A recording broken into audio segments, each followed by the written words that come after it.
Hello नमस्कार, स्वागत है आपके अपने YouTube channel creative education GK पर। दोस्तों, अपन यहाँ पर बात कर रहे हैं राजस्थान हिस्ट्री से संबंधित कुछ महत्वपूर्ण प्रश्नों की, और उसी कड़ी में आज अपन बात करने वाले हैं राजस्थान के इतिहास की जानकारी के स्रोतों से संबंधित जितने भी महत्वपूर्ण प्रश्न बनते हैं उनमें से अपन कुछ प्रश्नों की चर्चा करेंगे। तो वीडियो शुरू करने से पहले आपसे छोटी सी रिक्वेस्ट कि वीडियो को लास्ट तक जरूर देखिएगा, और चैनल पर नए सब्सक्राइब नहीं किया तो कर लीजिएगा और मेरे को सपोर्ट करते रहिएगा, और अपने दोस्तों के साथ शेयर कर दीजिएगा, वीडियो को लाइक कर दीजिएगा अगर अच्छा लगे तो शुरू करते हैं दोस्तों आज का सेशन। सबसे पहला प्रश्न आपके सामने है, राजस्थान में वैष्णव संप्रदाय की प्राचीनतम अभिलेख कौन सा है? वैष्णव संप्रदाय से संबंधित प्राचीनतम अभिलेख कौन सा है, ये आपको बताना है। 4 ऑप्शन आपके सामने दिए गए हैं, आराम से ऑप्शन देखिएगा और फिर आपको इसका आंसर बताना है। यहां पर आपको पता है 4 ऑप्शन दिए गए हैं। पहला ऑप्शन है गोसुंडी अभिलेख, दूसरा ऑप्शन आपके सामने है बड़ली का अभिलेख, ये बड़लिया नहीं है, बड़ली है, बड़ली, और तीसरा है बिजोलिया अभिलेख, चौथा है उपरोक्त सभी। किस अभिलेख से आपको वैष्णव धर्म के बारे में जानकारी, यानी कि वैष्णव संप्रदाय से संबंधित जानकारी आपको प्राप्त होती है, ये आपको बताना है। तो यहां पर आप कमेंट करके फटाफट से बता दीजिएगा कि कौन सा आंसर यहां पर करेक्ट हो जाएगा। तो अगर बात करें दोस्तों पहले प्रश्न की, वैष्णव संप्रदाय से संबंधित अभिलेख की, तो ये आता है आपका गोसुंडी अभिलेख। कौन सा अभिलेख? गोसुंडी अभिलेख, यानी कि ए ऑप्शन आपका यहाँ पर करेक्ट हो जाएगा, गोसुंडी अभिलेख। अब इस अभिलेख से संबंधित कुछ महत्वपूर्ण बातें मैं आपको बता देता हूं कि ये अभिलेख आपके द्वितीय शताब्दी ईसा पूर्व का संबंधित है। कब का है? द्वितीय शताब्दी का, यानी कि ईसा पूर्व का है। और इस अभिलेख से अपने को भागवत धर्म के प्रचार और वासुदेव की मान्यता और अश्वमेध यज्ञ की जानकारी अपने को इससे प्राप्त होती है। कौन से? गोसुंडी अभिलेख से, है ना। इसमें भागवत धर्म की पूजा में निर्मित शिला प्राकार का वर्णन भी इसमें किया गया है। किसका वर्णन? शिला प्राकार का वर्णन इसमें किया गया है। अगर आपने हिस्ट्री पढ़ी है तो आप जानते होंगे शिला प्राकार क्या होता है। तो इसमें भागवत जो पूजा है उसमें शिला प्रकार का निर्माण किया जाता था, और उसकी जानकारी अपने को गोसुंडी अभिलेख से प्राप्त होती है। आगे चलते हैं। दूसरा प्रश्न है आपके सामने, निम्न में से किस शिलालेख में गौर वंश के शासकों का उल्लेख मिलता है? कौन सा शिलालेख है जिसमें गौर वंश के शासकों का उल्लेख मिलता है? तो यहां पर आपके सामने 4 ऑप्शन है उसी प्रकार से। पहला है गोसुंडी शिलालेख, दूसरा है बिजोलिया शिलालेख, और तीसरा आपके सामने है ब्राह्मण माता का शिलालेख, चौथा ऑप्शन है इनमें से कोई नहीं। कौन सा ऑप्शन यहाँ पर करेक्ट हो जाएगा ये आपको बताना है। फटाफट से कमेंट करके आप बता दीजिएगा कौन सा ऑप्शन करेक्ट होगा। तो यहां पर अगर बात करें दोस्तों, तो अपने को यहां से जो गौर वंश की जानकारी है वो अपने को प्राप्त होती है ब्राह्मण माता शिलालेख से, यानी कि सी ऑप्शन यहाँ पर करेक्ट हो जाएगा। कौन सा ऑप्शन हो जाएगा? सी ऑप्शन करेक्ट हो जाएगा। किसमें? दूसरे प्रश्न में। अब मैं आपको बताता हूं इस शिलालेख से संबंधित कुछ महत्वपूर्ण बातें। अगर बात करें दोस्तों ब्राह्मण माता शिलालेख की, तो ये आपके अपने को प्राप्त होता है छोटी सादड़ी के ब्राह्मण माता मंदिर से। कहां से प्राप्त होता है? प्रतापगढ़ का नाम आपने सुन रखा होगा। प्रतापगढ़ जिले में एक स्थान है जिसका नाम है छोटी सादड़ी, और छोटी सादड़ी में मंदिर है किसका? ब्राह्मण माता का, और वहीं से ये शिलालेख अपने को प्राप्त होता है। कौन सा शिलालेख? ब्राह्मण माता का शिलालेख। इसमें अपने को जानकारी मिलती है गौर वंश, और एक वंश और आता है जिसका नाम है ओलिकार वंश। इन दोनों की जानकारी अपने को इस शिलालेख से प्राप्त होती है। इसके अलावा इस शिलालेख के अगर रचयिता की बात करें तो इनके रचयिता का नाम था ब्रह्मसोम।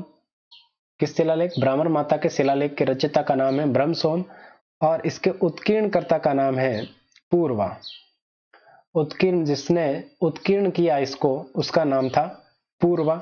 ये आप ध्यान रखेंगे, अतिरिक्त रूप से आपको पता होना चाहिए इसके बारे में, ठीक है। तो ये मैंने आपको बता दिया कि इस शिलालेख से 5वीं सदी के राजनीतिक और प्रारंभिक कालीन सामंत व्यवस्था के संबंधित जानकारी अपने को यहां से प्राप्त होती है। आगे चलते हैं। तीसरा प्रश्न है आपके सामने, सांबोली का शिलालेख निम्न में से किस वंश से संबंधित है? सांबोली का जो शिलालेख है ये आपके किस वंश से संबंधित है? पहला ऑप्शन आपके सामने चौहान वंश, दूसरा गोहिल वंश, तीसरा राठौड़ वंश और चौथा ऑप्शन है आपके सामने भाटी वंश। आपको बताना है कि इनमें से किस वंश से संबंधित है सांबोली का शिलालेख, ये आपको बताना है। तो दोस्तों अगर बात करें सांबोली के शिलालेख की, मैं आपको कुछ महत्वपूर्ण बातें इससे संबंधित बता देता हूं कि सांबोली के शिलालेख की अगर बात करें तो ये अपने को प्राप्त हुआ है सांबोली गांव से, और ये आपके 646 ईस्वी का है, 646 ईस्वी का है, सांबोली गांव से प्राप्त हुआ है। और ये आपके सांबोली गांव मेवाड़ के जो साउथ यानी कि दक्षिण क्षेत्र है वहां पर अपने को ये प्राप्त हुआ है। मेवाड़ के दक्षिणी क्षेत्र से सांबोली नामक गांव से प्राप्त हुआ है।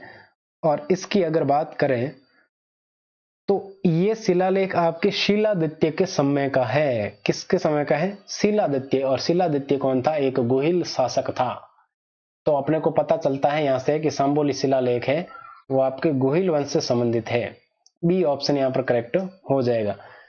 गोहिल शासक राजा शिलादित्य की जानकारी अपने को यहां से मिलती है इस शिलालेख से, सांबोली शिलालेख से। इसके अलावा अगर बात करें इस शिलालेख की तो इस शिलालेख की भाषा संस्कृत है और लिपि की बात करें तो लिपि आपके कुटिल है। ये आपको अतिरिक्त रूप से पता होना चाहिए। अब चौथा प्रश्न है आपके सामने, निम्न में से किस अभिलेख में मौर्य राजा कौन से राजा? मौर्य राजा धवल का उल्लेख मिलता है, ये आपको बताना है। किस अभिलेख में मौर्य राजा धवल का उल्लेख मिलता है? ऑप्शन आपके सामने है, फटाफट से ऑप्शन पढ़िएगा और इसका आंसर दे दीजिएगा। तो यहां पर अगर बात करें दोस्तों, पहला ऑप्शन है आपके सामने कणस्वा अभिलेख, दूसरा है मान मौर्य का अभिलेख, तीसरा है बिजोलिया अभिलेख, चौथा है ए और सी दोनों। यहां पर कौन सा करेक्ट हो जाएगा? तो यहां पर हो जाएगा कणस्वा अभिलेख, ए ऑप्शन यहां पर करेक्ट हो जाएगा। तो ए ऑप्शन की अगर बात करें तो मैं कणस्वा अभिलेख के बारे में आपको कुछ महत्वपूर्ण बातें बताता हूं। तो कणस्वा अभिलेख कोटा जिले के कणस्वा गांव से प्राप्त हुआ है और ये एक शिवालय में स्थित है कणस्वा अभिलेख, ये भी आपको ध्यान रखना है। और इससे अपने को किसकी जानकारी मिलती है? मौर्य शासक धवल की जानकारी अपने को यहां से मिलती है। इसके अलावा इसमें यह भी बताया गया है कि जो राजा धवल है वो राजस्थान में मौर्य वंश के अंतिम शासक थे। राजा धवल है वो राजस्थान में मौर्य वंश के अंतिम शासक थे। तो ये हो गया आपके चौथा प्रश्न। आगे चलते हैं, पांचवा प्रश्न है आपके सामने, निम्न में से किस अभिलेख से राजा मान भट्ट द्वारा चित्तौड़ में सूर्य मंदिर बनवाने की जानकारी प्राप्त होती है? बहुत ही अल्टीमेट प्रश्न है, ये आपको पता होना चाहिए कि किस राजा मान भट्ट के द्वारा चित्तौड़ में सूर्य मंदिर बनवाने की जानकारी किस अभिलेख से प्राप्त होती है। तो आपके सामने ऑप्शन दे रखा है, चारों ऑप्शन पढ़िएगा और फिर इसका आंसर कमेंट कीजिएगा। तो यहां पर अगर बात करें दोस्तों तो यहां पर हो जाएगा दूसरा ऑप्शन करेक्ट हो जाएगा, यानी कि शंकर घट्टा का अभिलेख है। इसी के अनुसार अपने को इसका पता चलता है कि राजा मान भट्ट के द्वारा चित्तौड़ में सूर्य मंदिर का निर्माण करवाया गया था। कौन सा अभिलेख है? शंकर घट्टा का अभिलेख। अब इस शिलालेख से संबंधित कुछ महत्वपूर्ण बातें मैं आपको बता देता हूं। जैसे अगर बात करें तो इन अभिलेखों के जो नाम है ना वो इनके प्राप्ति स्थानों से ही पड़े हैं। जैसे शंकर घट्टा का अभिलेख है वो शंकर घट्टा स्थान से प्राप्त हुआ है। कहां पर? चित्तौड़गढ़ में। और चित्तौड़गढ़ में कहां पर? गंभीरी नदी आपने सुन रखा होगा, और इस गंभीरी नदी के तट से ही अपने को ये आपके शंकर घट्टा शिलालेख प्राप्त हुआ है। इस शिलालेख में अपने को यह जानकारी मिलती है कि राजा मान भट्ट के द्वारा आपके जो है चित्तौड़गढ़ में सूर्य मंदिर और वापी का निर्माण यहां पर इसके द्वारा करवाया गया था। किसके द्वारा? राजा मान भट्ट। ये मान भंग भी मिलता है कई जगह, तो आप ध्यान रखेंगे, है ना। आगे चलते हैं। अगला प्रश्न है आपके सामने, निम्न में से किस प्रशस्ति में अल्लट एवं उसके पुत्र नरवाहन की जानकारी प्राप्त होती है? अल्लट और उसके पुत्र नरवाहन की जानकारी किस शिलालेख से प्राप्त होती है, ये आपको बताना है। चारों ऑप्शन आपके सामने हैं, पढ़िएगा और फिर इसका आंसर दीजिएगा। ऑप्शन आपके सामने कीर्ति स्तंभ प्रशस्ति, जगन्नाथ राय प्रशस्ति, उपरोक्त दोनों या सारणेश्वर प्रशस्ति। तो यहां पर अगर बात करें छठे प्रश्न की तो यहां पर हो जाएगा सारणेश्वर प्रशस्ति, यानी कि डी ऑप्शन आपका करेक्ट हो जाएगा, सारणेश्वर प्रशस्ति। अब बात करें इस प्रशस्ति की, तो इस प्रशस्ति में अपने को गोहिल वंश के शासक अलट, उसके पुत्र नरवाहन और उसकी माता महालक्ष्मी की जानकारी अपने को प्राप्त होती है सारणेश्वर प्रशस्ति से। इसके अलावा इस सारणेश्वर प्रशस्ति की बात करें तो ये आपके आहड़ में जो वराह का मंदिर निर्माण करवाया गया था, उस वराह मंदिर से ये प्राप्त हुई है। कहां से प्राप्त हुई है? आहड़ के वराह मंदिर से ये आपको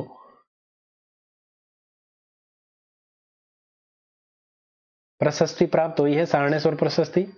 इस प्रशस्ति की अगर बात करें तो इसकी भाषा संस्कृत है और लिपि इसकी नागरी है। ठीक है। अगर इसके बात करें प्रशस्ति के रचयिता, तो उनका नाम आता है कायस्थपाल और वेलक। एक का नाम है कायस्थपाल और दूसरा है वेलक। ये अतिरिक्त रूप से आपको पता होना चाहिए। सातवां प्रश्न है आपके सामने, हस्तिकुंड शिलालेख के रचयिता कौन है? हस्तिकुंड शिलालेख के रचयिता कौन है, ये आपको बताना है। तो यहां पर अगर बात करें हस्तिकुंड शिलालेख की, तो मैं ये इसके बारे में आपको बता देता हूं कुछ महत्वपूर्ण बातें, तब तक आप आंसर कमेंट कीजिएगा। दोस्तों अगर वीडियो पसंद आ रहा है तो लाइक कर दीजिएगा, अपने दोस्तों के साथ शेयर कर दीजिएगा, चैनल पर नए हैं तो सब्सक्राइब कर दीजिएगा और बेल आइकन प्रेस कर लीजिएगा ताकि कोई भी नोटिफिकेशन मिस ना हो। अब बात करते हैं इस शिलालेख की। तो हस्तिकुंड शिलालेख आपके इसकी खोज है वो माउंट आबू से की गई, यानी कि माउंट आबू में ये अपने को प्राप्त हुआ है। किसके द्वारा खोजा गया? तो ये खोजा गया था कैप्टन बस्ट के द्वारा। और वर्तमान में अगर बात करें तो वर्तमान में ये अजमेर के म्यूजियम में सुरक्षित है, यानी कि अजमेर के म्यूजियम में इसको रखा गया है। इस शिलालेख की बात करें तो ये आपके संस्कृत भाषा में रचित है और इस शिलालेख से अपने को हस्तिकुंड के राजा हरिवर्मन और उनकी पत्नी रुचि के बारे में जानकारी अपने को प्राप्त होती है। रुचि या रचि जो भी उनकी जानकारी अपने को प्राप्त होती है। तो इस शिलालेख के रचयिता कौन है ये आपको बताना है। इसके रचयिता है सूर्याचार्य। सूर्याचार्य इसके रचयिता आते हैं। तो ये हो गया सातवां प्रश्न कंप्लीट। आठवां प्रश्न है आपके सामने। देखो मैं प्रश्न और इसका आंसर बता के फटाफट नहीं कर सकता हूं, लेकिन आपको क्लियर होना जरूरी है, इनका संबंध स्थापित करना जरूरी है, कौन सा प्रश्न कहां से बना हुआ है। अब बात करते हैं आठवें प्रश्न की। आठवां प्रश्न क्या कहता है, निम्न में से किस लेख में मालवा के मुंज सिंधु राज व भोज के बारे में जानकारी प्राप्त होती है, ये आपको बताना है। मालवा के मुंज सिंधु राज व भोज के बारे में जानकारी। बिजोलिया, घटियाला, पाणाहेड़ा का लेख या इनमें से कोई नहीं। कौन सा करेक्ट हो जाएगा ये आपको बताना है।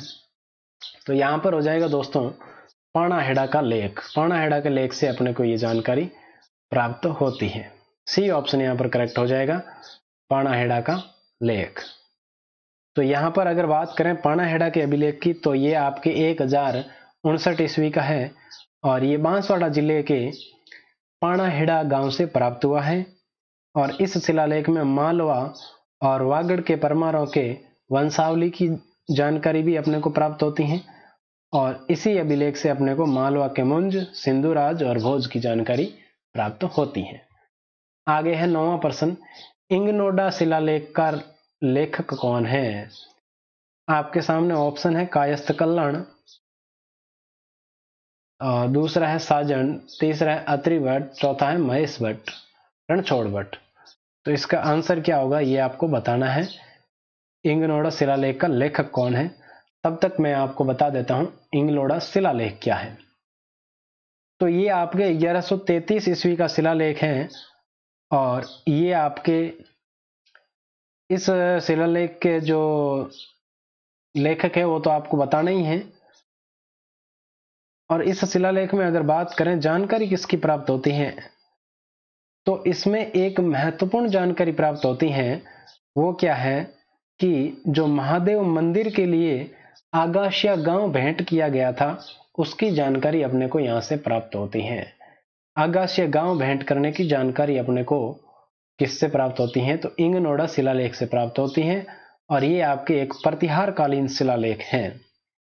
इसके रचयिता की बात करें तो इसके लेखक का नाम है कायस्थ कल्लण। क्या नाम है? कायस्थ कल्लण। और इसके सूत्रधार का नाम है साजन। ये आप ध्यान रखेंगे। सूत्रधार मतलब उत्कीर्ण करने का जो विचार आया वो साजन के मन में आया और लेखक कौन है? कायस्थ कल्लण। 10वां प्रश्न आपके सामने, निम्न में से किस अभिलेख में राजस्थान के नगरों के प्राचीन नामों की जानकारी प्राप्त होती है? यह आपको बताना है।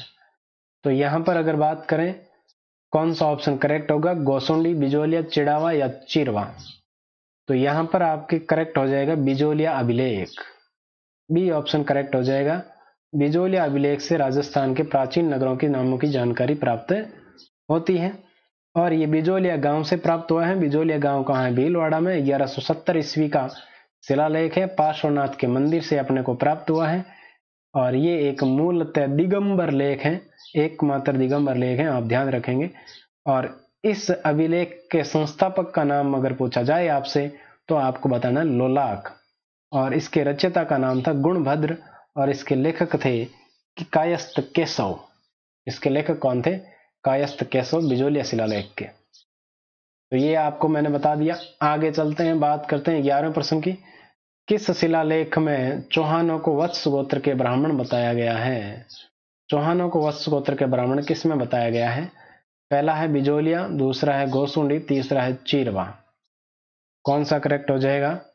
तो यहां पर अगर बात करें तो यहां पर करेक्ट हो जाएगा बिजोलिया शिलालेख। फिर से इस शिलालेख में आपके सांबर और अजमेर के चौहानों की जानकारी प्राप्त होती है और इन्हीं चौहानों को आपके वत्स गोत्रीय ब्राह्मण बताए गए हैं बिजोलिया शिलालेख में। और इस शिलालेख को उत्कीर्ण किसने किया? तो गोविंद के द्वारा इसका उत्कीर्ण किया गया और इस शिलालेख में अपने को प्राप्त होती है वासुदेव चौहान की जानकारी, जिसके अनुसार कहा जाता है कि सांबर झील का निर्माण भी वासुदेव चौहान के द्वारा ही करवाया गया। और आपको पता होगा वासुदेव चौहान को चौहानों का मूल पुरुष या आदि पुरुष माना जाता है। आगे चलते हैं, बात करते हैं 12वें प्रश्न की। निम्न में से किस प्रशस्ति में परमारों को मूल पुरुष धूमराज को बताया गया है? परमारों का मूल पुरुष किसको बताया गया है? धूमराज को बताया गया है। कौन से प्रशस्ति में बताया गया है? तो ये आपको बताना है। ऑप्शन आपके सामने है, ग्वालियर, अचलेश्वर, राज सिंह या फिर राय सिंह।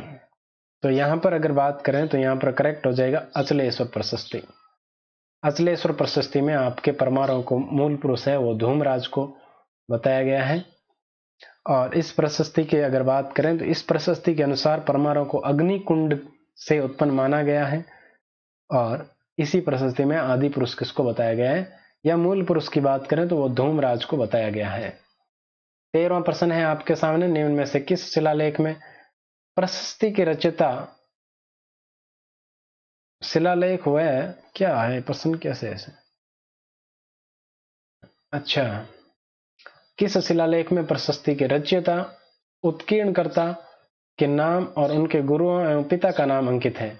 यानी कि ऐसा कौन सा शिलालेख है जिसमें उसके रचयिता, उत्कीर्णकर्ता, गुरु और उसके पिता का नाम भी लिखा गया है? तो ये आपके कौन सा है ये आपको बताना है। तो इसका आंसर तो हो जाएगा आपके सुंडा पर्वत अभिलेख। क्या हो जाएगा? सुंडा पर्वत शिलालेख या कह दें अभिलेख। इस अभिलेख की अगर बात करें तो ये अभिलेख आपके संस्कृत भाषा में रचित है और इसकी लिपि देवनागरी है। अगर बात करें इसके उत्कीर्णकर्ता की तो उसके उत्कीर्णकर्ता जो था उसका नाम है जैसा और इसके रचयिता है जैन साधु जय मंगलाचार्य और इसके लेखक का नाम आता है विजयपाल।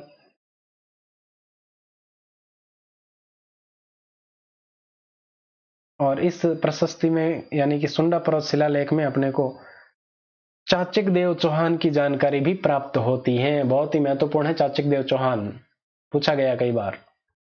14वां प्रश्न है, श्रृंगी ऋषि शिलालेख के रचनाकार कौन थे? श्रृंगी ऋषि शिलालेख के रचनाकार कौन थे? तो इसके रचनाकार थे आपके योगीश्वर। कौन थे? योगेश्वर नहीं, योगीश्वर है, ये ध्यान रखें, योगीश्वर है ये, ठीक है, ध्यान रखेंगे आप। अब देखो इस शिलालेख की बात मैं आपको बताता हूं। तो ये शिलालेख आपके जो श्रृंगी ऋषि का शिलालेख है, ये उदयपुर जिले के कैलाशपुरी गांव में एक लिंगनाथ जी के मंदिर में लगा हुआ है और इसकी रचना कविराज वाणी विलास योगीश्वर के द्वारा की गई और इस शिलालेख के सूत्रधार थे फना और ये आपके महाराणा मोकल के समय का शिलालेख है, श्रृंगी ऋषि का शिलालेख। आगे चलते हैं। 15वां प्रश्न आपके सामने है, किस प्रशस्ति में महाराणा कुंभा की विभिन्न विद्याओं का वर्णन मिलता है? विभिन्न विद्या नहीं है ये विभिन्न उपाधियां हैं, विद्या नहीं उपाधियां है ना, ध्यान रखेंगे, ये विद्या नहीं है, यहाँ पर उपाधियां हैं, उपाधियों का वर्णन मिलता है। तो यहाँ पर हो जाएगा कीर्ति स्तंभ प्रशस्ति। इसी से अपने को कुंभा संबंधित जितनी भी उपाधियां उनकी जानकारी प्राप्त होती है। और इस समय आपके कुंभा को क्या क्या उपाधि दी गई है? तो इस कीर्ति स्तंभ प्रशस्ति में कुंभा को दान गुरु कहा गया, छाप गुरु, राणो रासो राजगुरु, सेल गुरु, बहुत सारी उपाधियां दी गई हैं। और इसकी रचयिता है उसका नाम आता है प्रशस्ति, और यानी कि रचयिता महेश भट्ट। और ये आपके इस प्रशस्ति में कुंभा द्वारा मेड़ता से हनुमान जी की मूर्ति के लाने और दुर्ग के मुख्य द्वार पर लगवाने का उल्लेख भी किया गया है। तो दोस्तों ये थे आज के कुछ महत्वपूर्ण प्रश्न, यानी कि 15 महत्वपूर्ण प्रश्न। उम्मीद करता हूं कि आपको सेशन अच्छा लगा होगा और अगर अच्छा लगा है तो लाइक कर दीजिएगा, अपने दोस्तों से शेयर कीजिएगा, चैनल पर नए हैं पहली बार आए हैं तो सब्सक्राइब कर दीजिएगा। मिलते हैं अगले सेशन में कुछ नए महत्वपूर्ण प्रश्नों के साथ, तब तक के लिए गुड बाय, जय हिंद, वंदे मातरम। और हाँ, टेलीग्राम पर जुड़ना चाहते हैं, कोई भी प्रॉब्लम है या कुछ पूछना चाहते हैं, कुछ कहना चाहते हैं तो आप टेलीग्राम पर जुड़ सकते हैं। ये टेलीग्राम का लिंक आपको मिल जाएगा, तो यहाँ पर आप जुड़ सकते हैं। थैंक यू सो मच, मिलते हैं अगले सेशन में, गुड बाय।